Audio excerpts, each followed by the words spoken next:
Right. हम लोग पढ़ रहे हैं टिश्यूज, ये ना। Yes sir. कितने तरह के टिश्यूज देखे? 3 तरह से। चार 4 तरह। 4 तरह के टिश्यूज देखा, एपिथेलियल, कनेक्टिव, मस्कुलर और नर्वस। शुरू करते हैं एपिथेलियल टिश्यू। फर्स्ट टिश्यू हम लोग का है epithelial sir. Epithelial tissues.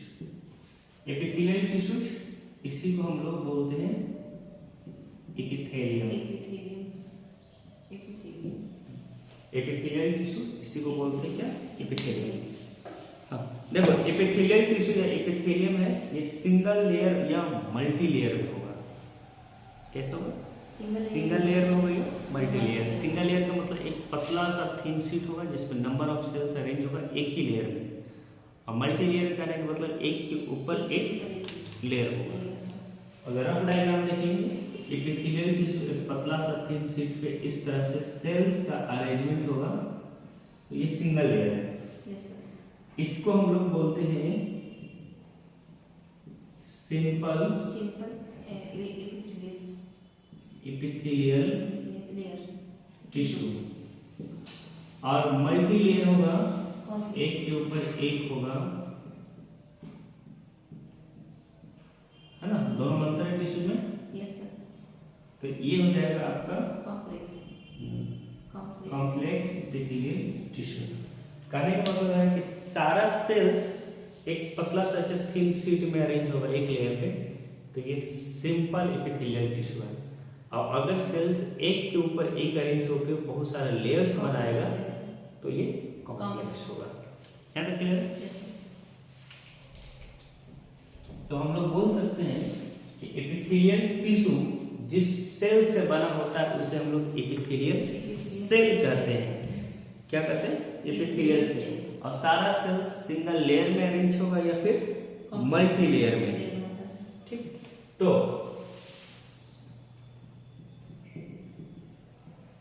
Epithelial tissue consist of single layer or multi layer?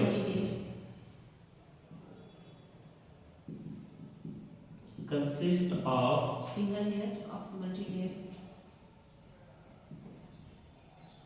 Single layer or multi layer. Multi layer of cells.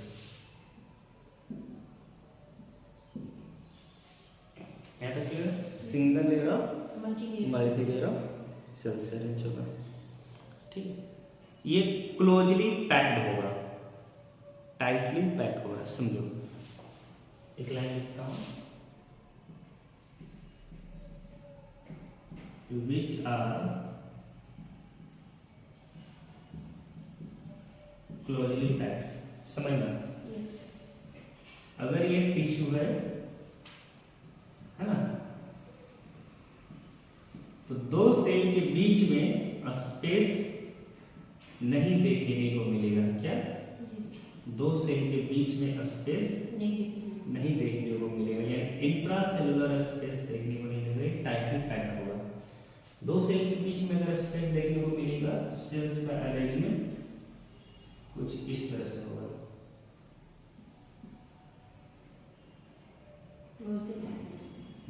ये देखो स्पेस दिख रहा है ना। तो दो सेल के बीच में अगर स्पेस दिखेगा, जैसे ये स्पेस है, अगर इस तरह से एक डायग्राम बनाए हम, तो दो सेल के बीच में अगर स्पेस देखने को मिल रहा है तो वो लूजली पैक्ड है। क्या? लूज है, क्लोज नहीं है। जैसे ये स्पेस, ये स्पेस, ये स्पेस, ये स्पेस, ये स्पेस। अगर दो सेल के बीच में स्पेस नहीं दिख रहा है तो वो टिश्यू क्या है? टाइटली पैक्ड है या क्लोजली पैक्ड है। इसमें देखो मैंने स्पेस नहीं बनाया, नहीं ना, इसमें स्पेस। हाँ, तो इसमें जब सेल्स का अरेंजमेंट होगा बिटवीन सेल कोई स्पेस नहीं होगा, इसलिए इसे हम लोग क्लोजली पैक्ड या फिर टाइटली पैक्ड बोलते हैं। क्लियर? अगर स्पेस दिखेगा तो लूजली पैक्ड बोलेंगे। समझ में आ रहा है? तो ये क्या है कि दो टिश्यू के बीच में यानी दो सेल्स के बीच में यहाँ पे स्पेस नहीं दिख रहा है। हाँ, तो ये टोटली क्लोजली पैक्ड है। That means without any intercellular space. That means without any intercellular space. दो सेल के बीच में स्पेस नहीं है। यहाँ क्लियर है? जितने सारे सेल्स होंगे जनरली देखेंगे एक पतला सा मेम्ब्रेन पे अरेंज्ड होगा। क्या होगा? हाँ, एक पतला सा इस तरह से मेम्ब्रेन होगा और इस पतले से मेम्ब्रेन पे सारा सेल्स अरेंज्ड होगा। मतलब टिश्यू के पास अपना एक बेसमेंट होगा। क्या? टिश्यू के पास अपना एक बेसमेंट होगा। तो हम लोग एक और लाइन लिख सकते हैं, the cells are usually arranged on basement. लिख सकते हैं ना?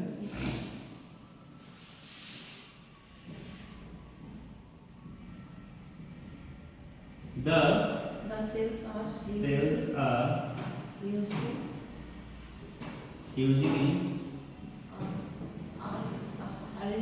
arranged on in basement होंगे।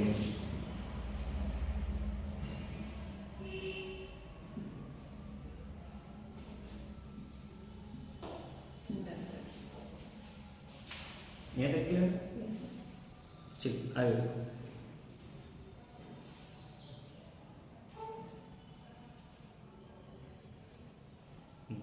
देखो, इस जो टिश्यू है इसके पास कोई भी ब्लड सप्लाई नहीं होगा। क्या होगा? इस टिश्यू के पास कोई भी ब्लड सप्लाई नहीं होता। ब्लड सप्लाई सिर्फ इसका बेसमेंट में होगा।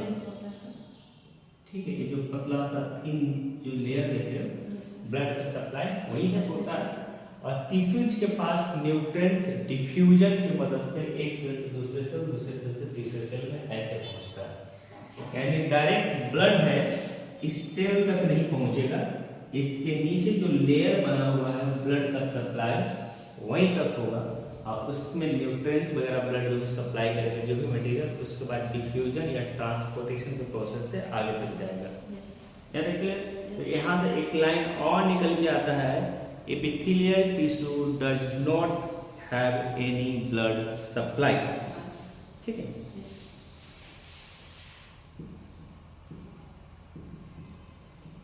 epithelial tissue does not any blood supply have any blood supply इसके पास कोई भी ब्लड का सप्लाई नहीं दिखेगा। चलिए यहाँ तक लिख देते हैं।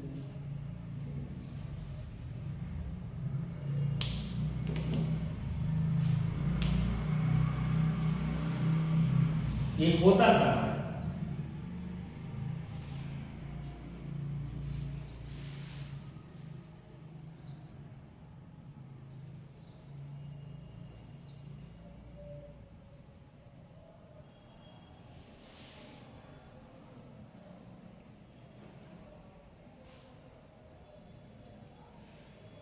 ये होता कहाँ है? ये होता कहाँ है? सेल में। एपिथेलियल टिश्यू कहाँ होगा? बॉडी क्या? बॉडी के जो भी ऑर्गन होगा उसके बाहर का लेयर या फिर अंदर का लेयर बनाने का काम करेगा। ठीक है ना? एपिथेलियल टिश्यू कहाँ होंगे? बॉडी के बाहर का लेयर। हाँ। अगर इसका हम लोकेशन की बात कर लेते हैं,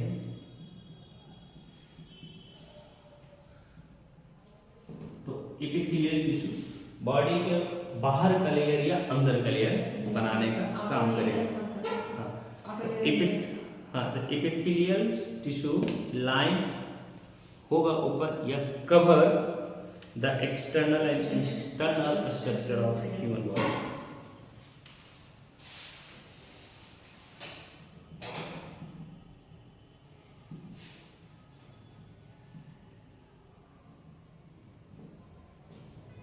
Cover external the external and external and internal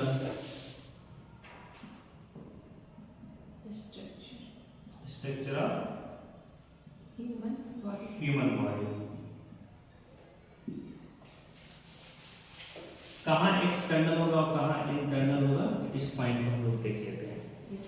कहाँ एक्सटर्नल होगा और कहाँ इंटरनल होगा। ठीक है, सबसे पहले तो ये बॉडी के बाहर कवर करेगा, जैसे स्किन। इसकी होता है सर हाँ, तो line outer surface of body. Body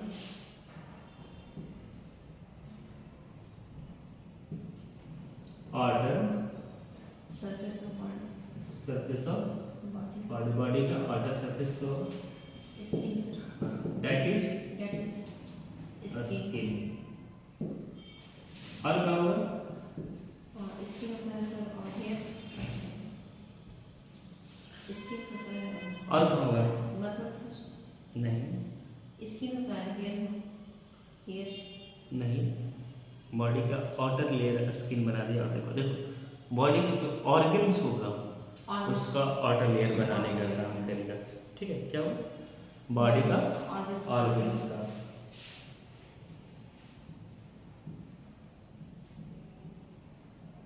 outer surface of body organs. Body organs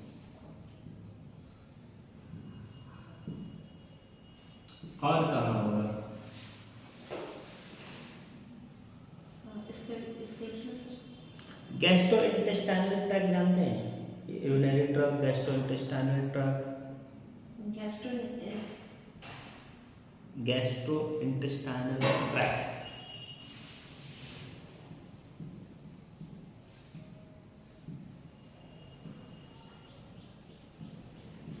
GIT gastro intestinal tract नहीं है, बताता हूँ। Blood supply, blood vessels, blood vessels what blood vessels yes क्या? veins sir good. Chamber of heart, chamber of heart heart का chamber से बात हो रहा है। yes sir urinary tract, urinary bag tract देखो दो वर्ड गैस्ट्रोइंटेस्टाइनल ट्रैक्ट और यूरिनरी ट्रैक्ट। यूरिनरी ट्रैक्ट का बात करता हूँ पहले मैं। ये किडनी है, yes sir इससे एक नीचे ट्यूबुलर स्ट्रक्चर आता है, दैट इज यूरेटर। यूरेटर एक बैग लाइक स्ट्रक्चर में मिलता है यूरिनरी ब्लैडर। bladder बोलते हैं sir यूरिनरी ब्लैडर से नीचे एक पतला सा यूरेथ्रा लाइक स्ट्रक्चर आ जाता है, यही है ना? yes sir इधर भी किडनी हो जाएगा, yes इधर भी। यूरिन जिस ट्रैक से पास होता है उसे urinary यूरिनरी tract बोलते हैं ट्रैक्ट बोलते हैं। तो यूरिनरी ट्रैक्ट का अंदर वाला म्यूकोसा भी किससे बनेगा? एपिथेलियम से बनेगा। ओके, yes sir अब गैस्ट्रोइंटेस्टाइनल ट्रैक्ट समझो। यूरिन जिस ट्रैक्ट से पास हो रहा है urinary tract. tract gastro related to stomach, stomach intestinal related to stomach intestine. intestine मतलब गैस्ट्रो स्टमक से रिलेटेड और इंटेस्टाइनल इंटेस्टाइन से रिलेटेड है। तो गैस्ट्रो इंटेस्टाइनल ट्रैक्ट यानी गैस और स्टमक और इंटेस्टाइन का जो ट्रैक हो उसे गैस्ट्रो इंटेस्टाइनल ट्रैक्ट बोलते हैं। दैट मीन्स ये स्टमक है और इसके बाद जो नीचे इंटेस्टाइन है ये सब हो जाएगा gastro intestinal tract. Digestive system में ये स्टमक और इसके बाद लार्ज इंटेस्टाइन और स्मॉल इंटेस्टाइन है। हाँ, इसमें फूड आता है और पास हो जाता है गैस्ट्रोइंटेस्टाइनल ट्रैक्ट। तो एपिथेलियल टिश्यू गैस्ट्रोइंटेस्टाइनल ट्रैक्ट का म्यूकोसा भी बनाएगा, यूरिनरी ट्रैक्ट का म्यूकोसा भी बनाएगा, हार्ट के चैम्बर है, 4 चैम्बर उसका भी म्यूकोसा बनाएगा, और जो ब्लड वेसल्स है आर्टरी वेन इसका भी म्यूकोसा बनाने का काम करेगा। ठीक है, अब देखो एपिथेलियल टिश्यू जो हमारे बॉडी का जो डक्ट्स है, जैसे डक्ट सेक्रेटरी डक्ट जो हार्मोन्स और एंजाइम्स निकलता है जिस ऑर्गन और ग्लैंड से, उसमें पतले पतले डक्ट होते हैं, नली होते हैं। तो उसके नली का इंटरनल पार्ट भी यानी अंदर वाला स्ट्रक्चर भी यही बनाएगा। क्लियर है? तो इसमें एक और लाइन लिख लेते हैं, also duct of secretary gland. Clear? Right. इसका काम क्या है, लिखना है कुछ? हाँ लिखिए, इसका काम क्या है?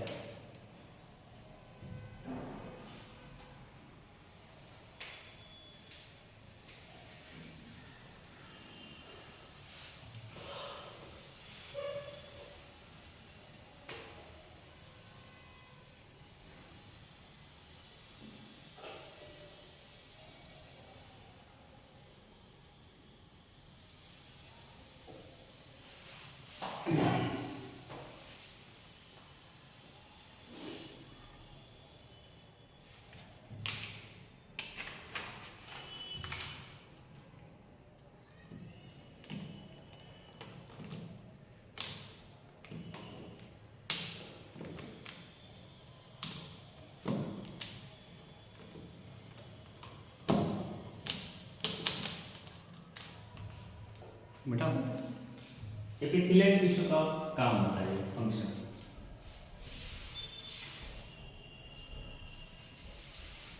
ये ऑर्गन्स को कवर करता है। गुड, ऑर्गन को कवर करेगा और जहाँ पे कवर करेगा उसे प्रोटेक्ट करेगा, प्रोटेक्ट करता है, कवर करता है, ऑर्डर कवर लेयर होता है। ईच ऑर्गन का अंदर होता है टिश्यूज। चलो एक काम देखते हैं इसका।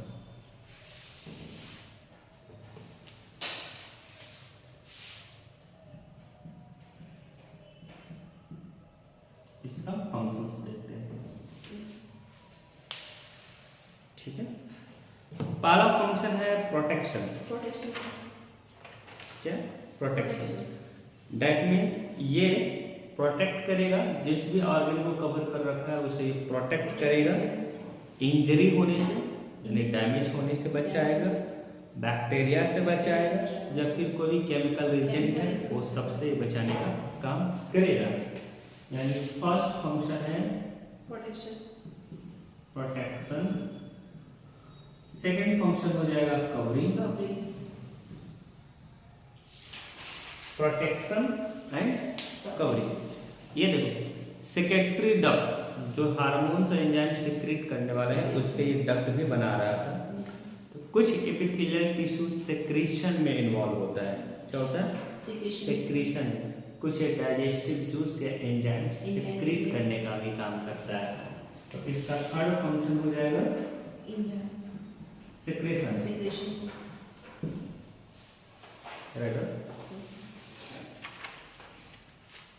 इसका एक और फंक्शन है एक्सक्रीशन।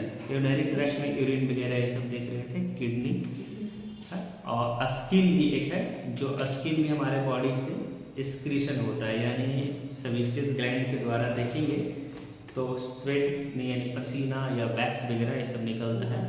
किडनी से यूरिन का फॉर्मेशन हो रहा था, यूरिनरी ट्रैक्ट से बॉडी से बाहर यूरिन आ रहा था, तो यूरिनरी ट्रैक्ट भी देख रहे थे एपिथेलियल टिश्यू से ही बना हुआ था। दैट मीन्स एक और इसका फंक्शन हो गया एक्सक्रीशन। हो जाएगा?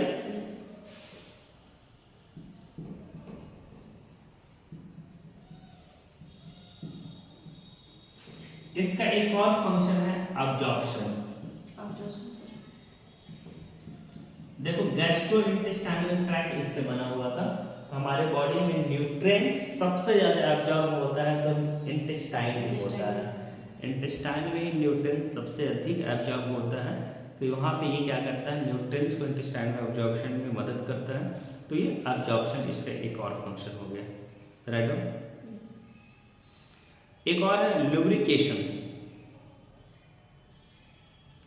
क्या लुब्रिकेशन बता रहा हूँ, एब्जॉर्प्शन लिख लो फिर लुब्रिकेशन।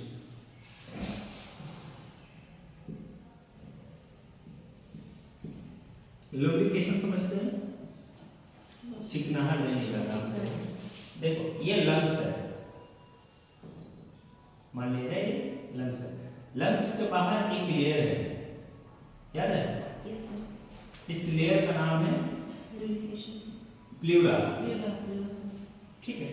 इस लेयर को जो हम बड़ा करके देखते हैं ना, तो ये 2 लेयर का बना हुआ है और अंदर एक फ्लूइड होता है जिसे हम लोग प्लूरल फ्लूइड कहते हैं। ये जो लेयर है ना, ये बना होता है एपिथेलियल टिश्यू से। क्या? एपिथेलियल टिश्यू से बना होता है। ये पेरिटोनियम है एक तरह से, एपिथेलियल टिश्यू से बना होता है। तो लंग्स को ये लुब्रिकेट करता है, बचाने का काम करता है फ्रिक्शन, दबाव, ये सब से।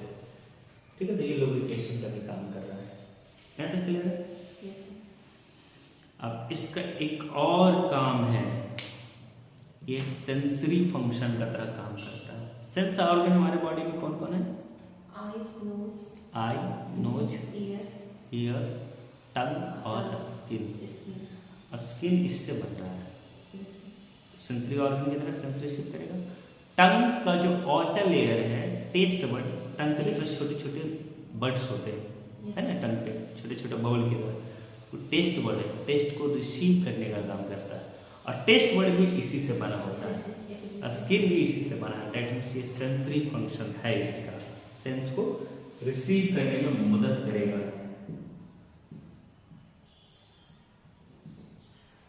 सेंसरी